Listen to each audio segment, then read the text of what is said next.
Mga puso sa probinsya sa Negros Occidental naman, babayi patay sa masunog ang Ilapuluyan sa Bagao City. Utod sini nga nagtinguha pa nga salbaro ni Pilason. Nakatutok Aileen Pedreso. Nabatian pa ni Eleno ang pagsinggit sang tabang sang ilautod nga si Laurencia Buenaflor sa sulod sang ilan nasunog nga balay diri sa Purok Malipayon, Barangay Bakong, Bagao City.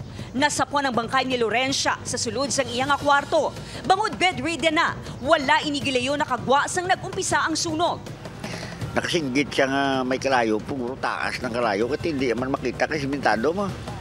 Siguro ang kalayo guro aran sa babaw mo yan napansin. Pagsulod namon bayan natin. Pilason ang isa pa kautod sang biktima sang ginsalbar sini ang bana nga may kasablagan man sa lawas. Gintingmuan man kuntani sini nga masalbar si Laurencia.